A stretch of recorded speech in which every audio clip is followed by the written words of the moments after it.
Hello guys, good morning. Pag-usapan naman natin ngayon itong OpenSea Leather Topsider Bifold LT. Itong wallet na ito nakuha ko noong August ng 2024. Bale 11 months na, magwa 1 year na itong wallet na ito. Tingnan nyo, sinip ko siya sa binili ko muna sa sa OpenSea Leather na na website. So galing siyang Hawaii, tapos na-ship siya using USPS International. Dun yung pinili ko, at ang pumatak siya dito sa PhilPost natin, Philippine Postal Office. Mura siya, at dumadating naman. Naka 2 weeks siya. So ito yung quick draw siya, quick draw. Tapos ang pinaka primary color niya ito ay chestnut. Ito na may whiskey, ang kulay whiskey. Yung thread niya ay Havana cigar, ang kulay niya Havana cigar yan. Siya yung kaunahan kong vegetable tan leather. Siya ay Butero vegetable tan leather from Italy.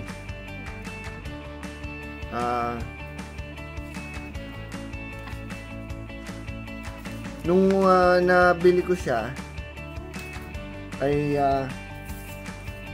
napakabango, sobrang bango.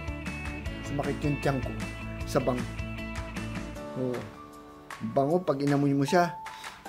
Ay, bango talaga. Then yung kulay niya, yan siguro hindi ma-justify talaga ng videos. Pero yung hawak mo siya ngayon, itong chestnut na ito ay talagang red, at ito ay mas darker sa video yung pagka brown niya. Ito red. Tapos sabi ko, bakit mas gusto ng mga tao yung matagal na leather kaysa sa yung brand new? Nung nabili ko ito, sabi ko, ang ganda-ganda naman ito. Bakit gusto ng mga may patina? Ngayon ko naintindihan. Lalo pala talagang naganda kapag na yung patina niya. Tapos yung nagkaka-scratches, yung nagbibigay kasi siya ng yung bagang old look na gamit talaga doon sa leather. Ayan may mga scratches. Yan. Nagbibigay talaga ng buhay, character. Tapos kahit na siya ay hindi ganung mamahaling leather, wallet I mean, kasi ito mamahaling leather na ito kung saan yun. Pero mura lang siya sa kung kukumpara mo rin sa mga magagandang brands.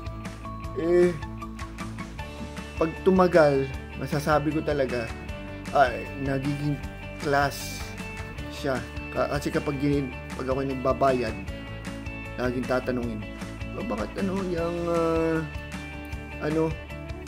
ang ganda-ganda niyang leather na na wallet mo, saan mo binili?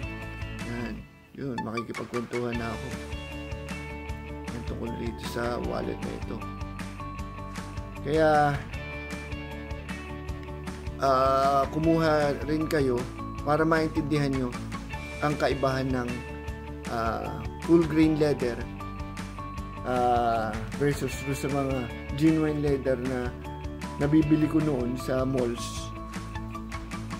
At masasabi ko, ang ganda talaga ng pagkakaiba. Yung madaling masira, mag-crack.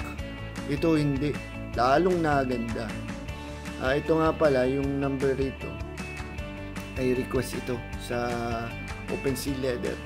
Sabi ko kung pwedeng lagyan ng number kasi memorable na number to. Yan, nilagay nila, pinagbigyan nila ako. Dito nila nilagay. Sila na naglagay dito. So, yan, ito, yung quick draw niya, nagagamit ko lang kapag nasa mall. Doon ko lang lalagyan. Pero kapag hindi yung kunyari, wala ka namang yung bibilhin lagi, lahat narito at isang narito. Yung aking driver's license, dito ko nilalagay pa. Tapos yung 5 cards dito. Tapos ay dito yung bills ko, yung mga cash bills dito. Dito ko nilalagay. Para hindi siya nakatupi. Yan, dito. Tapos ilalagay, isisingit ko ganyan. Yan, ito yung kanyang OpenSea Leather.